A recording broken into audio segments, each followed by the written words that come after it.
নমস্কার বন্ধুরা, শুভ দুপুর। আজকে আমি দুপুরের মেনু শেয়ার করছি। মাছের ডিমের বড়া, ভোলা মাছের ঝাল আর ইলিশ মাছের মাথা দিয়ে, কুমড়ো দিয়ে, পুঁই শাক দিয়ে চচ্চড়ি। তো চলো শুরু করি। কেউ ভিডিওটা স্কিপ করবে না প্লিজ, সবাই পুরো ভিডিওটা দেখো। আর সবাই কেমন আছো জানিও। এই যে এখানে আমি ইলিশ মাছের মাথা নিয়েছি, মাছের ডিম নিয়েছি, ভোলা মাছ নিয়েছি, আর পেঁয়াজ, টমেটো, আদা, রসুন আছে। আর এখানে আছে পুঁই শাক, কুমড়ো, আলু আর পুঁই শাকের শাক। তো চলো শুরু করি রান্নাটা। প্রথমে আমি মাছের ডিমের বড়াটা রেডি করব। এখানে নিয়েছি পেঁয়াজ কুচি, কালো জিরে, আদা রসুন, আর লঙ্কা গুঁড়ো, হলুদ গুঁড়ো, জিরে গুঁড়ো আর ধনে গুঁড়ো। আর এখানে কিছুটা আমি বেসন নিয়ে নিচ্ছি। এরপর আমি মাছের ডিমটা দিয়ে দেবো, দিয়ে ভালো করে হাতের সাহায্যে, আর নুন দিলাম, ভালো করে হাতের সাহায্যে আগে ভালো করে মেখে নেব। যত ভালো করে তোমরা মাখবে তত বড়াটা ভালো লাগবে খেতে। আর আমি অল্প তেল দিয়ে প্রথমে চামচে করে একটু একটু করে আমি ডিম বড়ার সাইজে শেপে আমি ডিমগুলো দিয়ে দিলাম কড়াইতে, দিয়ে সুন্দর করে আমি ডিমগুলো ভেজে নেব। এটা হবে আমার মাছের ডিমের বড়া, শুধু এমনি এটাই খাওয়া হবে। আর দারুণ লাগে খেতে, তোমরা এইভাবে খেয়ে দেখো, খুব সুন্দর লাগে। এটা আমি আর কিছু করবো না, এটা আমি ভাজাই থাকলো। এবার আমি ফোড়নে দিচ্ছি শুকনো লঙ্কা আর 5 ফোড়ন আর পেঁয়াজ কুচি দিয়ে আমি পেঁয়াজ কুচিটা একটু ভালো করে ভেজে নেব। নিয়ে আমি সবজি তরকারিটা বসিয়ে দেবো, পুঁই শাকের সবজিটা। তো তোমরা সবাই কেমন আছো জানিও, আর অনেক অনেক ভালোবাসা দিও, পাশে থেকো। এই যে আমি সবজিটা দিয়ে দিলাম, এখানে কুমড়ো আছে, আলু আছে আর পুঁই শাকের ডাঁটা আছে। দিয়ে ভালো করে আমি মশলাটা এই সবজিগুলো কষে নেব। নিয়ে এবার আমি এদিকে সবজিটা কষছি, তার সাথে আমি একটা মশলা রেডি করব। এখানে নিলাম 1 চামচ পোস্ত আর 1 চামচ সর্ষে, আর একটু বেশি নেব কারণ আমি এই মশলাটাই আমি মাছের তরকারিতেও দেবো আর পুঁই শাক চচ্চড়িতেও দেবো। আমি 1.5 চামচের মতো সাদা সর্ষে নিলাম।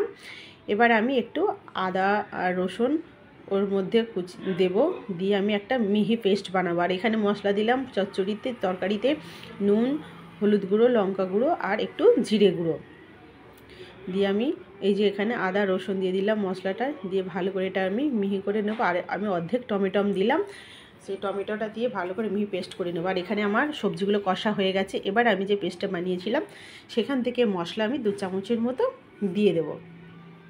দিয়ে আবার আমি সবজিটাকে ভালো করে কষে নেব। যে মশলাটা দিলাম যাতে কাঁচা গন্ধটা চলে যায়, মশলা ভালো করে কষে নেব।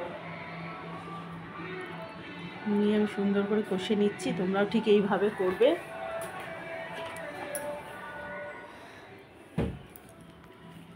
এই যে দেখো সুন্দর করে কষে নিচ্ছি, এতে তরকারির টেস্টটা আরও দ্বিগুণ হয়ে যাবে।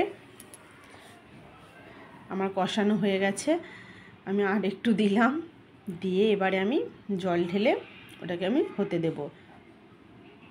সুন্দর করে কষে নিলাম। মাছের মাথাটাও দিয়েছিলাম, সেটা আমার বলতে মনে নেই।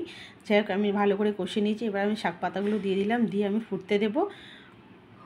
হয়ে গেছে আমার। এবার আমি ভোলা মাছের ঝালটা বসিয়ে দিচ্ছি। মাছটা আগে ভালো করে সুন্দর করে নুন হলুদ মেখে নিয়েছিলাম, নিয়ে ভাজতে শুরু করে দিয়েছি, ভেজে নিলাম। এই যে এদিক ওদিক করে ভেজে নিলাম। ওই তেলেতে আমি ফোড়ন দিলাম কালো জিরে আর এখানে পেঁয়াজ কুচি দিয়ে ভালো করে আমি ভেজে নিচ্ছি। আর এক এক করে মশলা দিলাম, লঙ্কা গুঁড়ো, হলুদ গুঁড়ো, জিরে গুঁড়ো আর নুন। আর আমি যে মশলার পেস্টটা বানিয়েছিলাম সেটাও দিয়ে দিলাম, দিয়ে ভালো করে এটাকে কষে নেব। এই মশলাটাতে ছিল অর্ধেক টমেটো ছিল, আদা রসুন আর পোস্ত আর সর্ষে, যেটা আমি দুটো তরকারিতেই দিয়েছিলাম। দিয়ে মশলাটা কষে নিয়েছি। এবার আমি এর মধ্যে জল দিয়ে দেব। মশলাটা আমার সুন্দর করে কষা হয়ে গেছে এবং জল দিয়ে দিলাম। এই মশলা যখন এবারে এই জলটা ফুটে আসবে তারপরে আমি মাছগুলো দেব। এই দেখো আমার জল ফুটে এসেছে। এবার আমি এক এক করে মাছগুলো কড়াইয়ে দিয়ে দিচ্ছি। তারপরে আমার মাছের ঝাল এই যে রেডি হয়ে গেল, একদম হালকা গ্রেভি রেখেছি।